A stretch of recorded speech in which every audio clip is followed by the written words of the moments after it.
The penthouse apartment felt like a golden cage. It was a place of sterile perfection, a monument to corporate success and deep, solitary loneliness. Alexander Black, the CEO of the Blackwood Group, stood by the floor-to-ceiling window, a silhouette against the glittering city of New York. His world was one of numbers and acquisitions, a life lived entirely on his own terms. At 35, he was a legend, a man who had built an empire from nothing.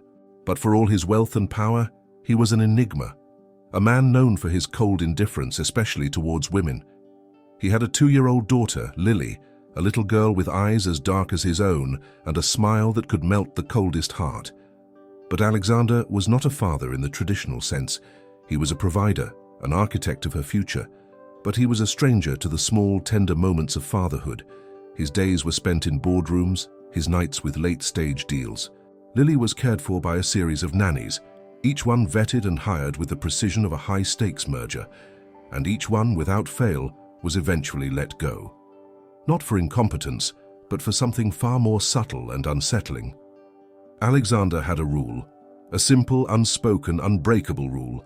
The nannies were there to care for Lily, not to form a connection with him. Every woman who showed the slightest hint of interest, every hopeful glance, every quiet attempt at conversation, was met with a swift and polite dismissal. He was a fortress, and he kept his world, and more importantly, his daughter's world, safe from the emotional chaos he believed relationships would bring. He had seen enough of it in his own past to know that it was a complication he could not afford. His cold rejection was a defense mechanism, a wall built to protect his heart from a pain he never wanted to feel again. The last nanny, a kind woman named Clara, was the latest to fall. She had made the mistake of bringing him a cup of coffee, her hands trembling as she offered it with a small, hopeful smile. He had thanked her, but his eyes were distant, a silent signal that she had crossed an invisible line. The next day, she was gone. The revolving door of caregivers was a source of quiet gossip among his staff, but no one dared question the CEO. They simply accepted that Mr. Black was a man of strict boundaries, and no one was brave enough to challenge them. But then came Sarah. She was the one woman who did not fit the mold. Her resume was sparse, her experience limited. She was a single mother, recently divorced, with a 5-year-old son named Leo. She had no polished degree from a prestigious university, no long list of references from wealthy families. She had a simple, honest face, tired eyes that held a depth of compassion, and a strength that seemed to have been forged by hardship. The agency had warned him she was a risk, a gamble, but there was something in her application, a brief, handwritten note that simply said, "I believe every child deserves a home filled with warmth." He hired her, not because of her qualifications, but because of that note. He told himself it was an experiment, a break from his usual rigid protocol. He told himself it did not matter that her eyes held no flicker of admiration for him. They held only a deep, quiet concern for the little girl who had no one to truly see her. Alexander had no idea that this one simple act of defiance against his own rules would be the very thing to change his life forever. He did not know that this ordinary, divorced single mother would be the key to unlocking the cage he had built around himself, and the first person to truly see the man behind the myth. Alexander's world was a panorama of polished surfaces and muted colors. His penthouse was a symphony of modern design, all glass, steel, and minimalist art. It was a space designed for a man who did not need comfort, a home that felt more like a museum. There were no family photos on the walls, no clutter of toys in the living room. The only evidence of Lily's existence was in her designated play area, a pristine corner with a few carefully chosen educational toys. The silence in the apartment was profound, broken only by the soft hum of the city and the distant sound of Lily's laughter from her room. His days were a blur of meetings, calls, and business dinners. He was a creature of habit, his routine a rigid, unchangeable schedule. He woke at 5 in the morning, went for a run, and was at his desk by 7. Lunch was a solitary affair, a protein shake consumed while he reviewed reports. He returned home just as Lily was being tucked into bed, and he would watch her sleep for a few moments, a silent ritual he never skipped. He saw his role as a protector, a provider. He believed that by building an unshakable empire, he was giving Lily the security he himself had never known. But in his pursuit of financial security, he had built walls so high they kept out not only danger, but also love. Lily's life was one of quiet solitude. She was a sweet, observant child, her world a bubble of gentle nannies and quiet play. She was used to her father's absence, accustomed to the distant, formal exchanges. She would show him a drawing, and he would praise it with a detached warmth. She would ask him to read a story, and he would say, "Later, sweetie," a promise that never came true. Her small heart had learned to find comfort in her own company, in the companionship of her dolls, and in the fleeting warmth of each new caregiver. She had learned not to ask for more than was given. Sarah's arrival was a quiet disruption, a small pebble dropped into a still pond. She did not try to fill the silence. Instead, she brought her own kind of quiet. She moved through the penthouse with a calm grace, her presence a soft counterpoint to the sharp edges of the decor. She did not try to engage Alexander in conversation. She simply did her job with a quiet competence, a subtle efficiency that he found himself observing. He would catch her sitting on the floor, reading to Lily, her voice a low melodic hum. He would see her making small forts out of blankets, a splash of color and chaos in the otherwise perfect living room. She brought her son, Leo, to the penthouse on the weekends. He was a boisterous, cheerful boy, a whirlwind of energy that brought a new kind of sound to the silent apartment. He and Lily became fast friends, their laughter echoing through the halls. For the first time, Alexander saw his daughter not just as a responsibility, but as a child who craved companionship. He saw her smile not just with her eyes, but with her whole being, a radiant joy he had never witnessed before. Sarah was different. She saw the world with a clear, steady gaze. She saw Lily's loneliness and met it with gentle play. She saw Alexander's distant nature and met it with respect, not with a desire to break it down. She was not intimidated by his wealth, nor was she impressed by his power. She was a woman who had seen the raw, unvarnished side of life, and it had taught her what truly mattered. She had no hidden agenda, no secret hope of winning his affection.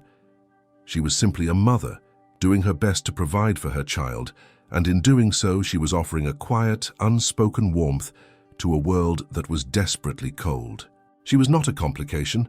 She was an anchor, a quiet, steady presence that grounded the chaotic, lonely world of the CEO. And for the first time, Alexander did not feel the need to push her away. He felt a quiet, unfamiliar sense of peace. The peaceful rhythm of their lives was shattered by a single terrifying moment. It was a Saturday afternoon, a rare day when Alexander had decided to work from home, trying to clear a backlog of emails in his study. Sarah was in the living room, playing a game of pretend with Lily and Leo. The laughter of the children was a warm, unfamiliar melody that had begun to feel like home.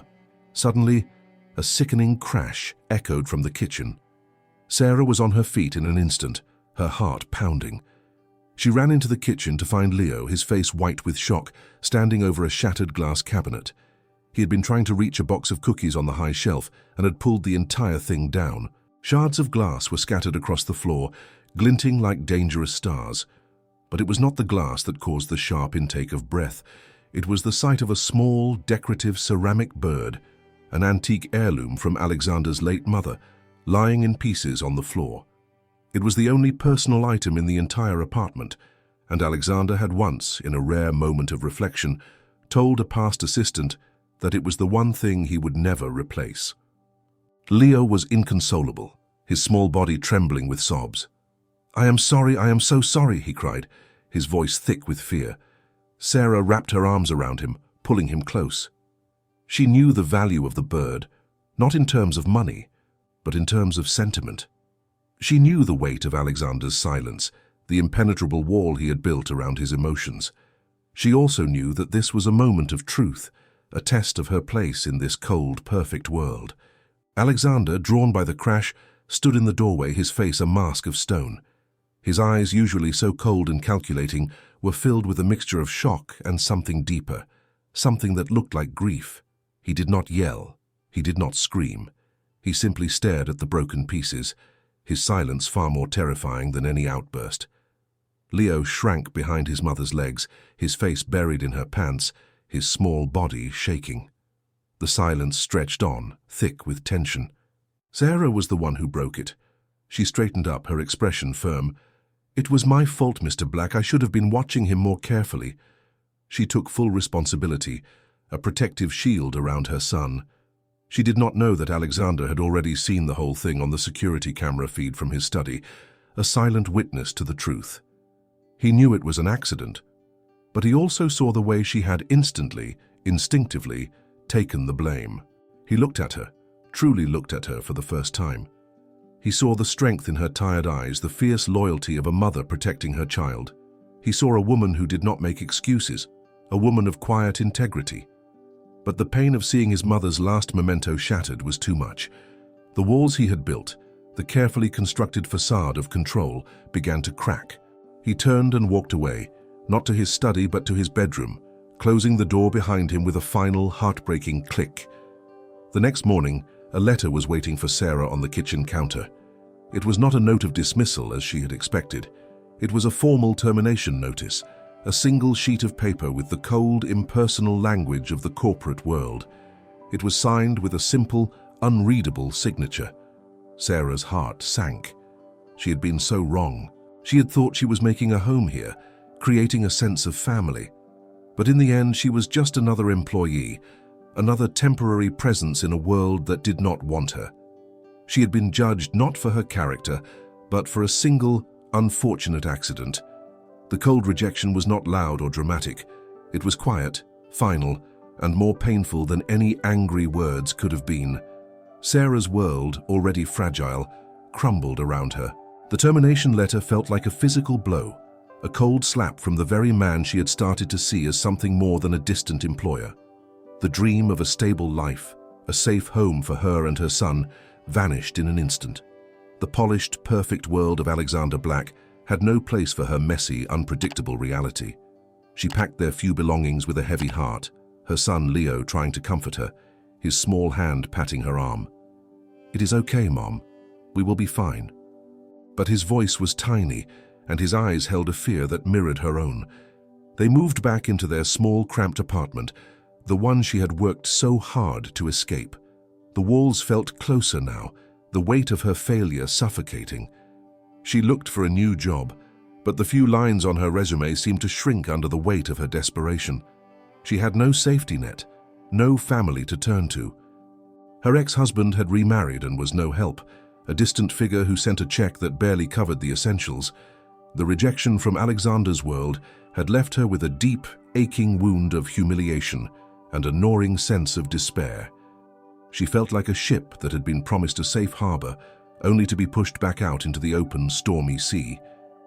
Meanwhile, back in the penthouse, Alexander's world had returned to its silent, sterile order. But the silence now felt different. It was no longer a peaceful quiet. It was an empty void, a deep chasm where the sound of children's laughter used to be. Lily was different too.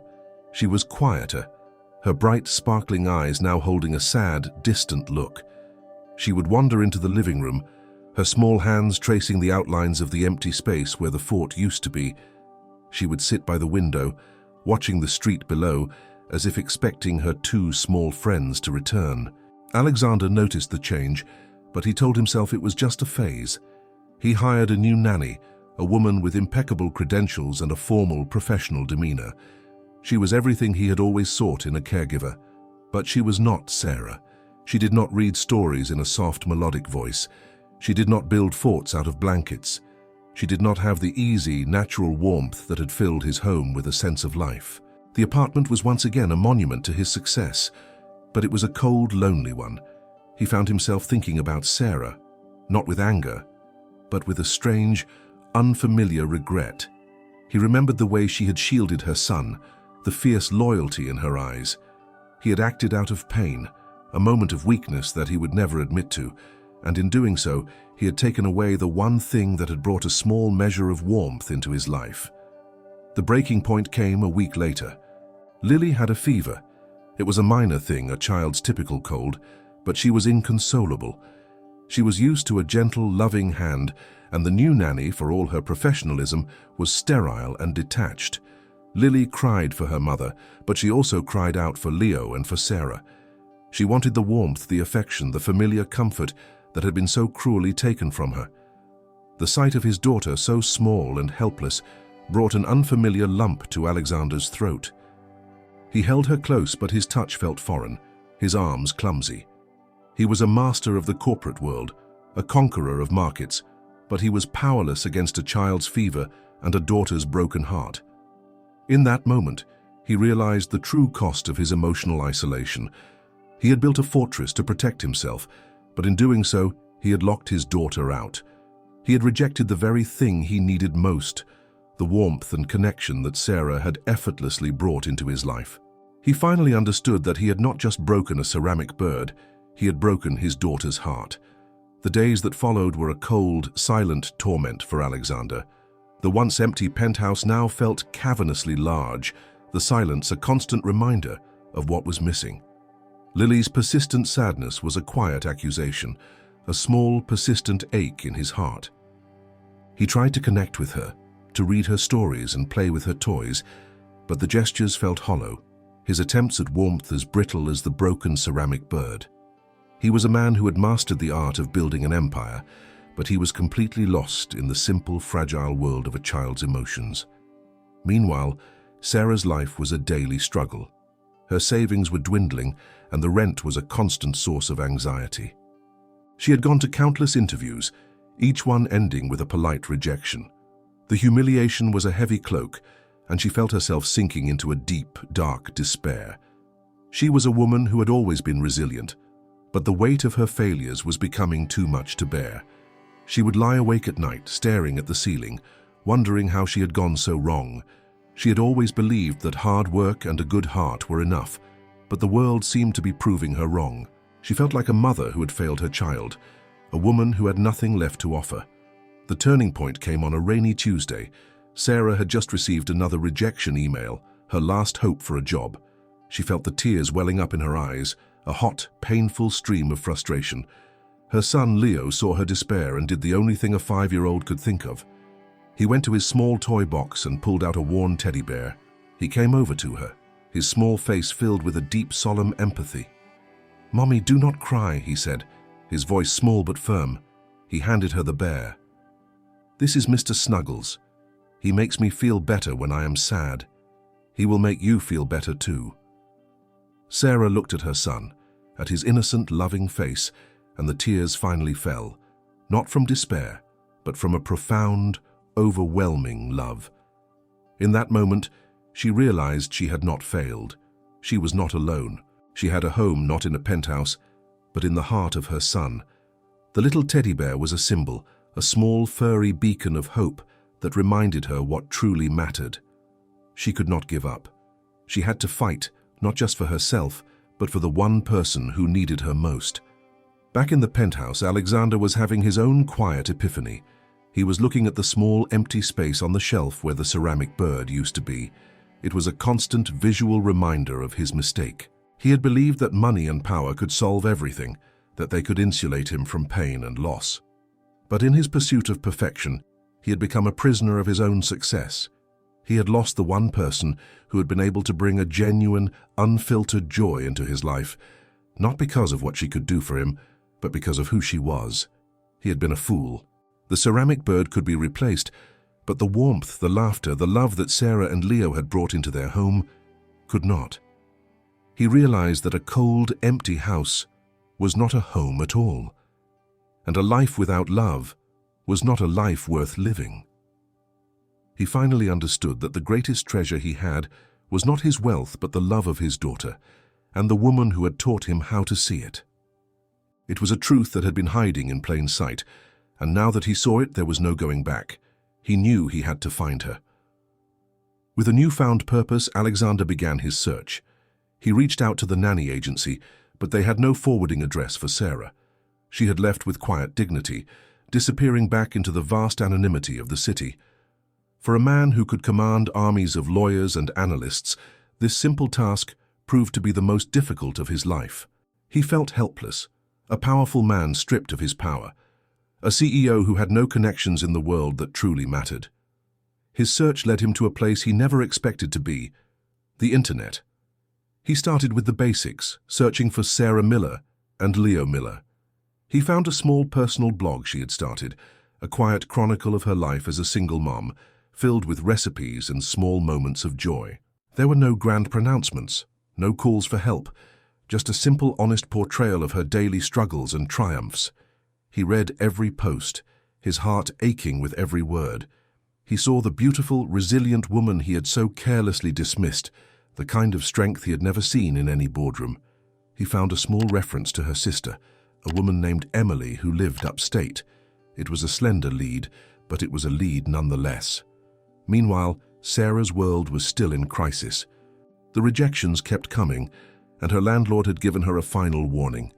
She was at her lowest point, her hope dimming with each passing day.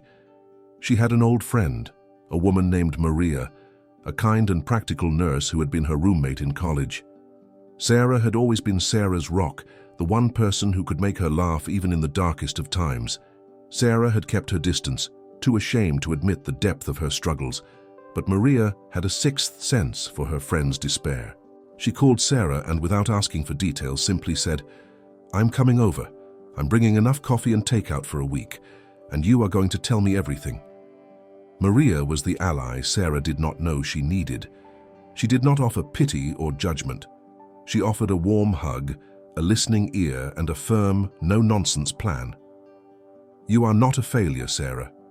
You are a mother who is doing everything she can.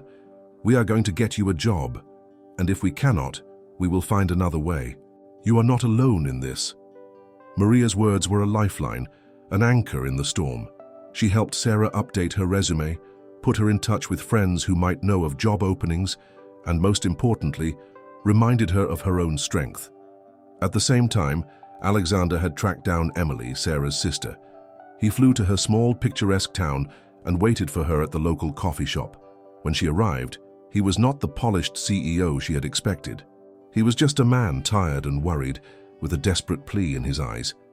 He explained everything, the broken bird, the termination letter, the emptiness he had felt since Sarah's departure. Emily, a fierce and protective older sister, was skeptical at first. She had seen her sister hurt before, but as she listened, she saw the genuine pain in his eyes. She saw a man who was not trying to win her over, but who was simply trying to right a terrible wrong. She saw the love he had for his daughter and the regret he had for not having seen it sooner. Emily did not give him Sarah's address. Instead, she gave him a challenge. "You want to find her. You want to make things right. Then, you need to prove it. You need to show her you are not just a man with a lot of money. You need to show her you are a man with a heart. She is in a bad place, Alexander, and she needs more than just a job. She needs hope." Alexander left with a new resolve. He had found an ally in a quiet town, a woman who would not give him the easy way out. He had found a person who would test him, who would push him to be the man he needed to be, the kind of man who was worthy of a woman like Sarah. The climax arrived not with a bang, but with a quiet, determined resolve. After his meeting with Emily, Alexander had a new plan. It was not a grand corporate gesture. It was something far more personal and powerful. He used his connections, but not to offer her a job. He used them to find a way to help her, a way that honored her strength and her resilience. He discovered a small community center in her neighborhood that was in desperate need of a program director, a person who could connect with people, who could build a sense of community. The pay was not extravagant, but the purpose was priceless. He did not tell her he was involved. He simply arranged for the director of the center to reach out to her for an interview. Sarah, guided by Maria's quiet encouragement, went to the interview. She was tired and discouraged, but she walked into the small, bustling community center and felt a flicker of hope. She spoke to the director, a kind woman named Mrs. Rodriguez, not of her qualifications, but of her passion for helping others, her belief that every person, especially every child, deserved a place to feel safe and loved. Mrs. Rodriguez, who had been briefed by a mysterious anonymous benefactor, saw in Sarah not just a candidate, but the perfect person for the job. She saw a woman with a genuine heart, a woman who had known hardship and would therefore be able to connect with the people she would serve. The job offer came the next day, and Sarah, for the first time in months, felt a sense of relief and a surge of renewed hope. A week later, Alexander made his move. He knew from Emily that Sarah and Leo would be at a small park near their apartment on a Saturday morning. He dressed not in his usual expensive suit, but in a simple, casual shirt and jeans. He brought Lily with him, a small, trusting hand in his. He found them easily. Leo was on the swings and Sarah was pushing him, a small, soft smile on her face. Her hair was tied back in a messy bun, and she looked tired. But in her eyes, he saw a light that had been missing before. The light of a woman who had fought her way back from the edge. He approached her, his heart pounding in his chest. "Sarah," he said, his voice quiet. She turned, and her smile vanished. Her face went pale, a mixture of shock and anger flashing in her eyes. "What are you doing here?" she asked, her voice low and guarded. "I need to talk to you," he said. He knelt down so he was at eye level with her. "I was wrong. I was so wrong. I was in pain, and I let it blind me. I am so sorry for what I did to you, for how I hurt you. The bird, it was just a thing. It meant nothing compared to what you and Leo brought to our lives." Lily, sensing the tension, took a step forward and reached for Sarah's hand. "Sarah," she said, her voice a small whisper, "I missed you." The simple, honest words were the final blow to Sarah's defenses. She looked from the pleading eyes of the man who had hurt her to the small, innocent face of the child who had loved her. The anger was still there, but it was being replaced by something else, something softer and more forgiving. Alexander stood up and pulled a small velvet box from his pocket. He opened it, revealing a beautiful, intricately carved ceramic bird. "This is not the original," he said, his voice trembling slightly, "but it is a symbol of a man who is ready to learn from his mistakes, a man who is ready to put his own pain aside for the people he cares about." He looked at Sarah, a deep, silent plea in his eyes. He had offered her not a job, not money, but his heart. He had stripped himself of his wealth and his power and offered her only a simple, humble apology and a promise of a new beginning. He had come to her not as the powerful CEO, but as a flawed, vulnerable man.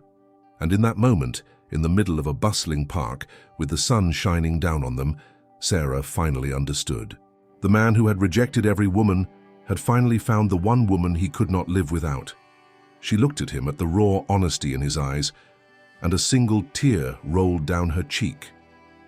It was not a tear of sadness, but of a long overdue and hard-earned forgiveness.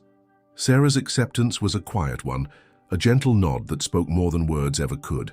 She looked at the small ceramic bird in the velvet box, then at the man who held it out to her, and finally she looked at the two small children, Lily and Leo, who were already holding hands, a silent, beautiful bridge between their two worlds. The fight was over. The journey had ended not in a grand spectacle of victory, but in the quiet, profound peace of a new beginning. Over the next few weeks, Alexander and Sarah began to rebuild their lives, but this time, they built it together.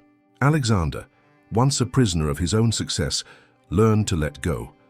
He delegated more at work, not out of laziness, but to make room for what truly mattered.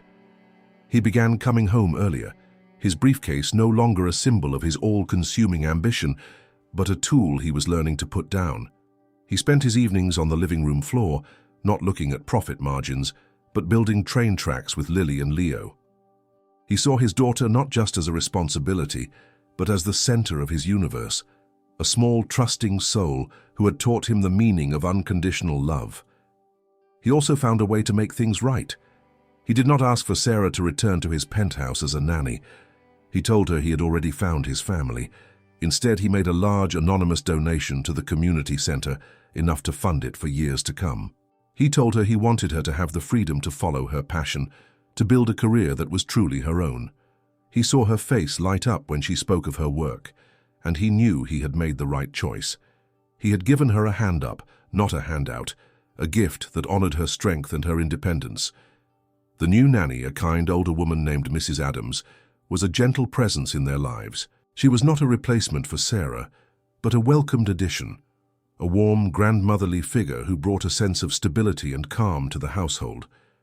The penthouse, once a cold monument to success, began to feel like a home.